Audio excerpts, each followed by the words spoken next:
bem, quinto ano? Que maravilha estar aqui com vocês mais uma vez. Vamos lá, nossa próxima aula. Mas antes de iniciarmos a aula, no nosso conteúdo, nós vamos fazer o quê? Orar.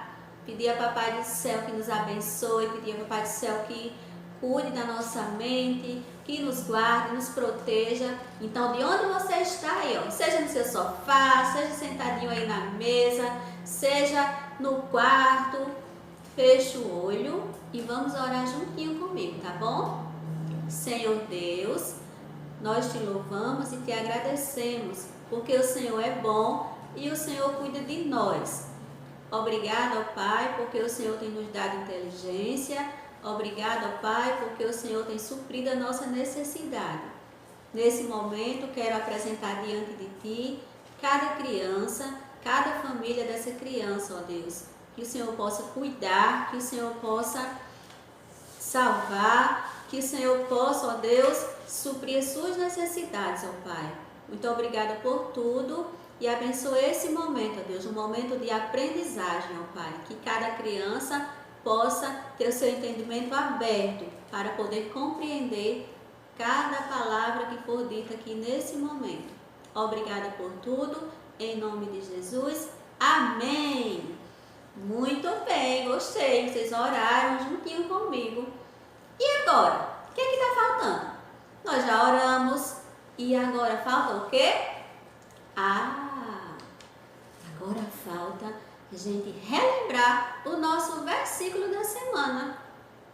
Mas olha só, você vai ler o nosso versículo da semana que está lá no capítulo 10, no capítulo 111 e no versículo 10 do livro de Salmos, que diz assim: o temor do Senhor é o princípio da sabedoria. Você vai ler esse versículo, mas você também vai ler todo o capítulo 111, que só tem 10 versículos, é um capítulo curtinho. Então você vai ler, vai se aprofundar na palavra do Senhor e vai guardar assim, ó, a palavra do Senhor no seu coração, como se fosse o tesouro, o melhor tesouro que nós poderíamos encontrar, a palavra do Senhor. Tá certo? E então, vamos lá ao nosso conteúdo de hoje. O nosso conteúdo de hoje, ó, de história, está na página 34 e 35. Pegue seu livro. Pegou? Então agora você abre lá na página 34 e a página 35.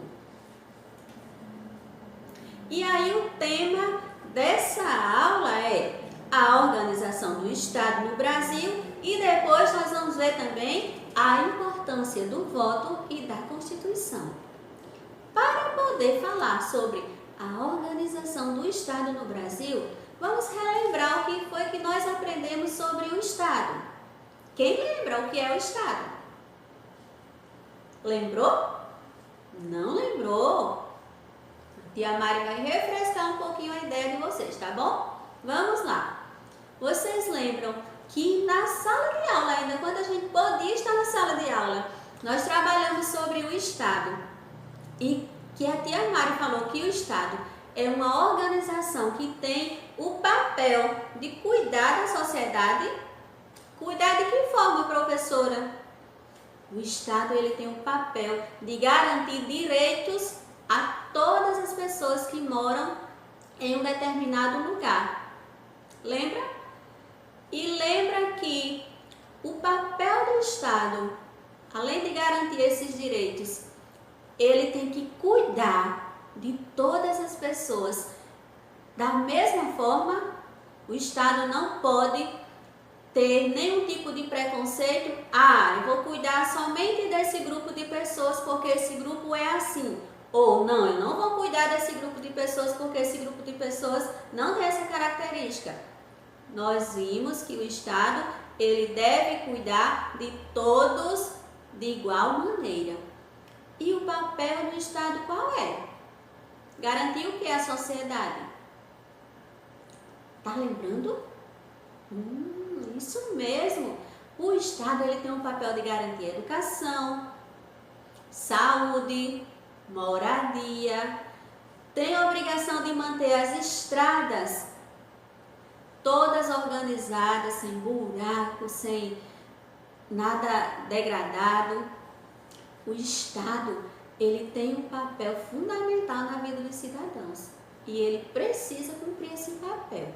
Nós vimos também se o Estado está cumprindo ou não esse papel. Lembra que eu fiz uma pergunta lá atrás nas nossas videoaulas?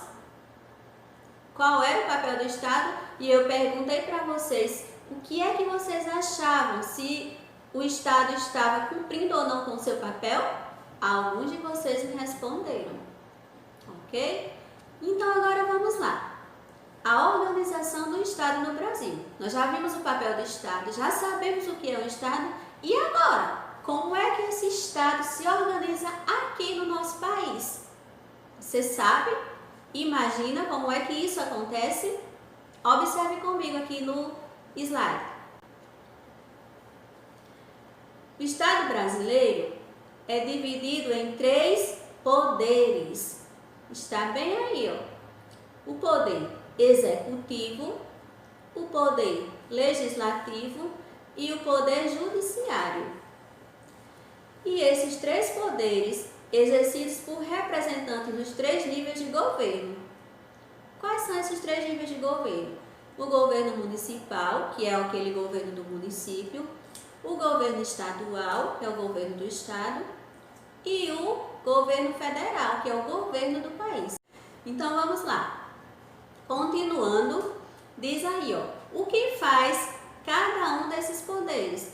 Você sabe o que cada um desses poderes faz? Eu já sei que tem 3 poderes, cada um numa esfera, no país, no estado, no município, e eu sei que eles são executivos, judiciário e legislativo.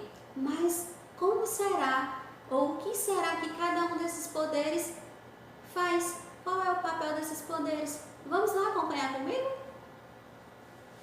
O poder legislativo, olha aí o que é que ele faz. Ele formula, ele discute e aprova as leis segundo os interesses e as necessidades da comunidade. Então, o poder legislativo, ele tem o papel de elaborar as leis. Isso de acordo com o interesse da comunidade. O poder legislativo, ele não tem o poder ou não está no seu querer de fazer as leis de acordo com o que eles querem, não. Tem que ser de acordo com o interesse da comunidade. Digamos assim, a comunidade está reivindicando, está solicitando que haja mais quebra-molas em uma determinada rua, porque ali está acontecendo vários acidentes. Então, o papel desse poder é elaborar uma lei que diga que naquela rua terá que ser construída ou lombadas eletrônicas ou uma lombada mesmo de alvenaria para evitar acidentes. Esse é o poder legislativo. Então, ele elabora as leis de acordo com a necessidade da comunidade. E o poder judiciário? O poder judiciário, ele julga os conflitos de acordo com as leis que regem o nosso país. E ele coloca as leis em prática, garantindo os direitos de todos. O poder judiciário faz o quê? Julga as causas, os conflitos que acontecem na sociedade de acordo com as leis que regem o nosso país. Imagine que aconteceu uma grande confusão e aí levou-se esse caso até o Poder Judiciário. Então, o Poder Judiciário vai julgar de acordo com o que diz a lei daqui do nosso país, do nosso Brasil. Não pode ser de acordo com a lei de outro país. Não pode. Tem que ser de acordo com a lei do nosso país. E ele também coloca em prática essas leis, garantindo que todos os cidadãos eles sejam atendidos e tenham os seus direitos garantidos. Esse é o papel do Poder Judiciário, de colocar em prática aquilo que está sendo dito na lei. E o Poder Executivo, qual é o papel dele? Vamos lá? O Poder Executivo, ele administra o Estado, ele representa o país no exterior e ele investe em políticas públicas. O Poder Executivo faz o quê? Administra o Estado. Quando falo do Estado, falo no país inteiro. Ele representa o país lá no exterior. Alguns representantes do país foram lá na China, então tem um representante do Poder Executivo lá no meio, representando o nosso país. E ele faz o quê? Tem que elaborar, tem que investir em políticas públicas. Que políticas públicas são essas, professora? É a política lá da eleição que a gente vai e vota? Não. Essas políticas públicas são projetos que visam beneficiar ou atender a necessidade dos cidadãos. Por exemplo, na saúde pública, o que é que precisa ser investido ali na saúde? Eu sei que tem postos de saúde distribuídos em todo o país, mas eu sei que precisa ser melhorada a questão dos enfermeiros de atendimento, dos agentes de saúde. Eu sei que precisa ser melhorada a questão do saneamento básico em determinado lugar. Então, o Poder Executivo, ele tem o papel de investir, de dizer, vou mandar verba para que isso seja feito, para que isso seja resolvido. Então, ele tem que investir nessas políticas públicas, naquilo que vai resolver problemas relacionados à população, atender a necessidade da população em geral. E quem é que são os representantes desses poderes? Eu sei que tem 3 poderes, que são o Executivo, o Legislativo, o Judiciário, mas quem é que representa cada um desses poderes, professora? Vocês imaginam? Vamos lá, mais uma vez, acompanhar no slide? O Poder Legislativo, quem é que representa esse poder? No país, quem representa o Poder Legislativo são os deputados federais e os senadores. Isso no país, a nível de país. E nos estados, quem é que representa esse Poder Legislativo? São os deputados estaduais. Já nos municípios, quem representa esse poder são os vereadores. Viram aí? Que o Poder Legislativo, ele tem uma escala, o país, o estado, o município. No país são quem? Os deputados federais, os senadores. No estado são os deputados estaduais. E no município são os vereadores, quem representam esse Poder Legislativo. E o Poder Judiciário? A mesma escala. País, estado, município. Lá no país, quem é que representa o Poder Judiciário? O Supremo Tribunal Federal. Tem pessoas que estão lá representando esse poder. E no estado? São os tribunais estaduais. Já no município, quem é que representa? Os juízes. Tá vendo a escala? País, estado, município. Cada um tem um representante ali do Poder Judiciário. E o Poder Executivo? A mesma coisa, país, estado, município. Quem é que representa o nosso país no Poder Executivo? Sabe? O presidente. Isso mesmo, o presidente da República. E quem representa o nosso estado? O estado. Os governadores. E quem representa o município? Os prefeitos. Então, tem uma escala, país, estado, município, e cada um desses poderes vai acompanhando essa escalazinha aí, tá bom? E agora vamos passar para a importância do voto. Para que esses governantes cheguem nessa escala aí, e estejam nesses poderes, no executivo, no legislativo, no judiciário, para que eles cheguem lá, principalmente os poderes legislativo e executivo. Para que se chegue até lá, é preciso que passe através do voto. Acompanha comigo.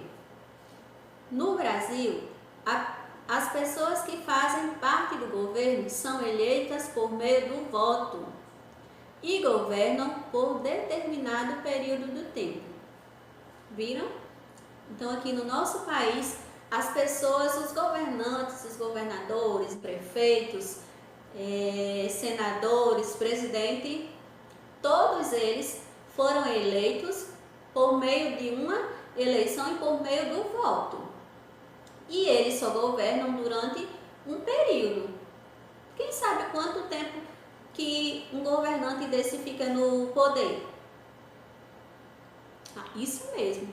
Eles podem ficar 4 anos e podem se reeleger por mais 4 anos. Então, eles são eleitos através do voto e podem se reeleger por mais 4 anos. Isso não acontece de outra forma a não ser por meio de uma votação, não no nosso país. Acompanha comigo novamente. Desde a Constituição de 1988, todos os cidadãos maiores de 16 anos têm direito de votar e de escolher os seus representantes. Ouviram? Desde a Constituição de 1888, todos os cidadãos, todos, a partir de 16 anos, eles têm o direito de votar.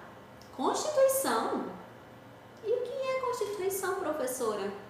Já ouviram falar na Constituição? Esse livrinho aí, ó, que está com essa capinha amarela, essa capinha verde, com a bandeira do Brasil estampada aí. Constituição, ó. Diz assim que a Constituição é um código de leis escritas que determina os direitos dos cidadãos e as obrigações do Estado.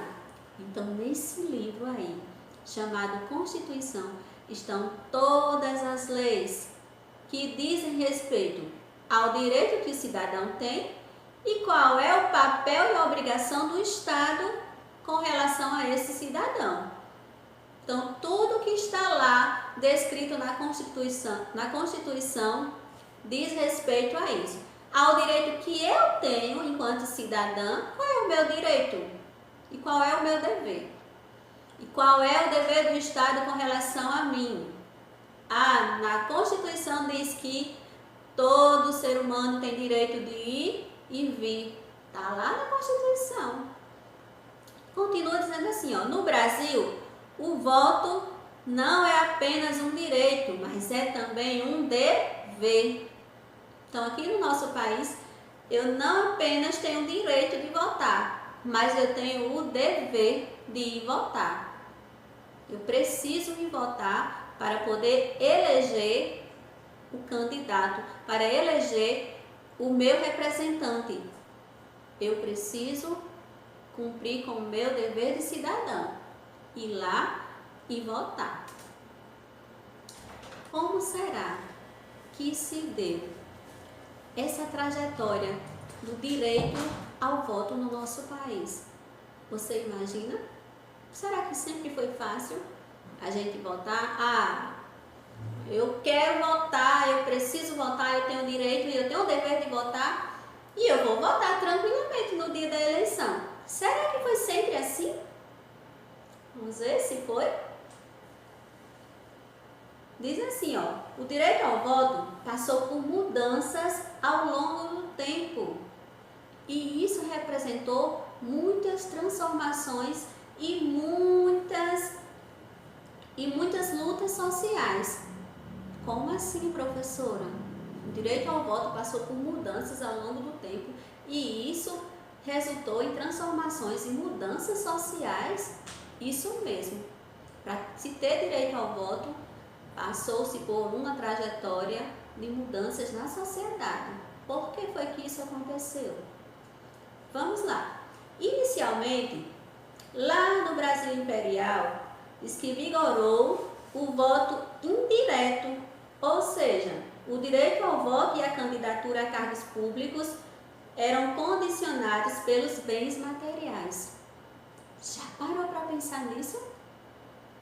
que bem no início a pessoa só podia ser candidato ou só podia votar se você tivesse condições financeiras, se tivesse condições materiais. Se fosse pobre, não poderia nem se candidatar e nem votar. Que coisa terrível, né? Vamos ver mais para frente o que foi que aconteceu. Em 1881, no período final do Império, foi aprovado o voto direto. Só que aí foi estabelecido o censo literário, que impedia os analfabetos de votar. Pronto, melhorou um pouquinho. Agora, quem não tinha direito, quem não tinha dinheiro ou posses, poderia votar. Mas aí, como eu acabei de falar para vocês aqui de ler, foi imposto um censo literário. Isso quer dizer o quê? Quem não sabia ler, quem não tinha uma mente boa para a leitura, quem não era prendado nessa questão da leitura, quem não sabia ler de forma nenhuma, não podia votar. Mais uma vez, isso foi imposto como uma barreira para que as pessoas, a população, chegassem até as urnas e exercer um direito que hoje nós temos. E aí, o que foi que aconteceu com essas proibições? A representatividade foi ficando bem pequena e aí não estava dando certo. Além disso tudo, dessas questões, que analfabeto não poderia votar e a representatividade estava bem pequena, além disso tudo, ainda teve um fator que contribuiu para que essa representatividade fosse diminuída mais ainda. Olha só que coisa! Mulheres não podiam votar também, né? Analfabetos, e depois de um tempo, mulheres também não poderiam votar. Aí foi que não deu certo mesmo, porque era uma minoria aqueles que poderiam chegar até o poder. Se ela não podia votar, logicamente também não poderia se candidatar. Até chegar nos dias atuais, que são os dias que nós estamos vivendo hoje. Hoje as mulheres têm direito a votar, hoje todo cidadão, como fala na Constituição, a partir de 16 anos, ele tem direito ao voto. E aí sim, nós podemos exercer o nosso papel de cidadãos. E podemos ir lá e cumprir com o nosso papel. Mas lembre-se, cumprir com o nosso papel de cidadã e cidadão não é apenas ir nas urnas e votar. É preciso, antes de votar, nós pensarmos, analisarmos, investigar quem é aquela pessoa que eu estou colocando no poder. Porque depois, aí sim, eu preciso saber como cobrar essa pessoa se por acaso eu achar que não está dando muito certo. Eu vou votar com consciência, ok? Vou convidar vocês agora para observarem a imagem da página 34. Isso mesmo, essa imagem aí. Você consegue ler a legenda? Essa imagem é de onde? Olha, está dizendo aqui na legenda, uma vista aérea da Praça dos Três Poderes em Brasília, no Distrito Federal. Praça dos Três Poderes em Brasília. Vocês sabiam que esses monumentos aí belíssimos foi um brasileiro quem fez, quem arquitetou? Um arquiteto muito famoso brasileiro chamado Oscar Niemeyer. Já ouviram falar dele? Foi ele quem fez essa arquitetura aí belíssima.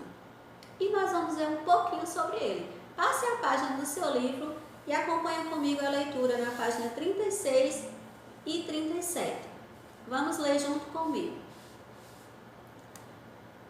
A arte de Oscar Niemeyer.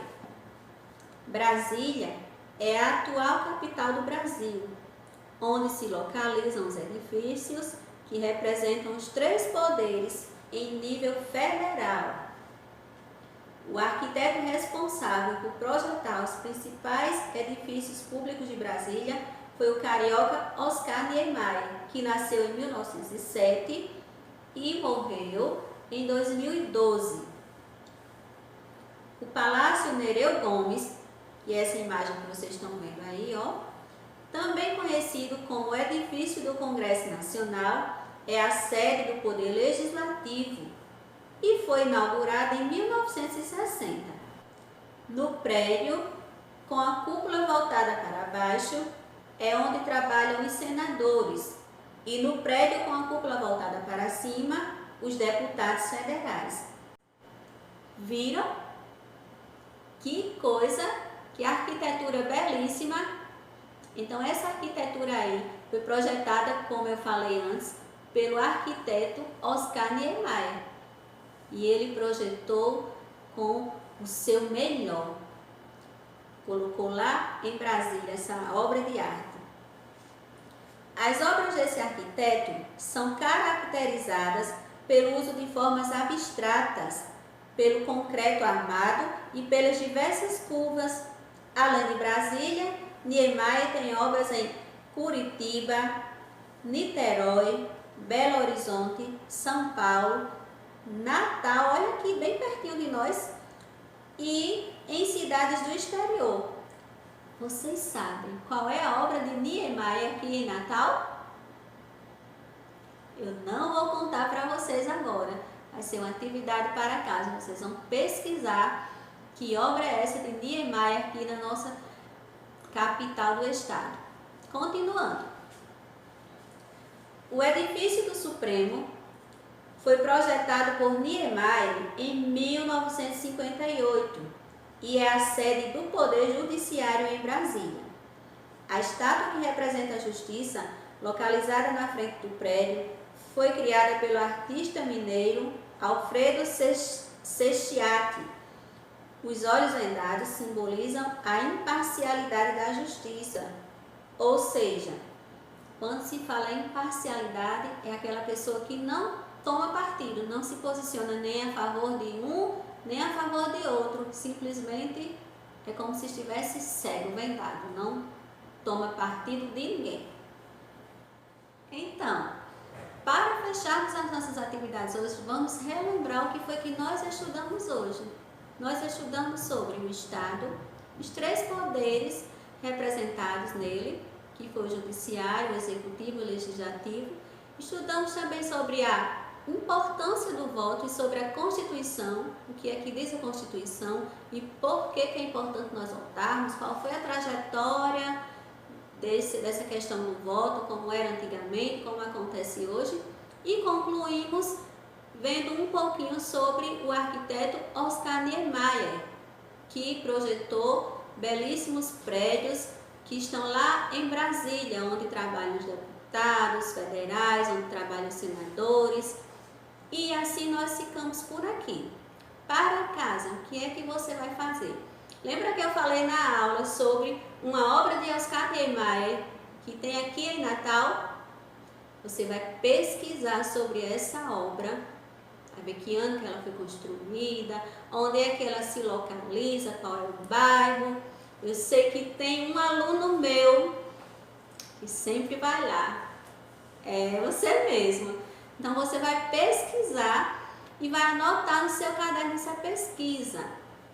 Ainda no seu caderno você vai escrever sobre a questão do voto, ok? Lembra que eu falei como era o voto antigamente, como foi que aconteceu para que hoje nós tivéssemos direito? Você vai falar a sua opinião sobre isso. Você acha que foi legal a forma como tudo aconteceu? Se você tivesse vivido nesse momento, como era que seria a sua reação? E para você, o que é votar com consciência? Lembra que eu falei sobre o voto com consciência para poder depois saber como cobrar? Para você, o que é votar com consciência? Bons estudos e até a próxima!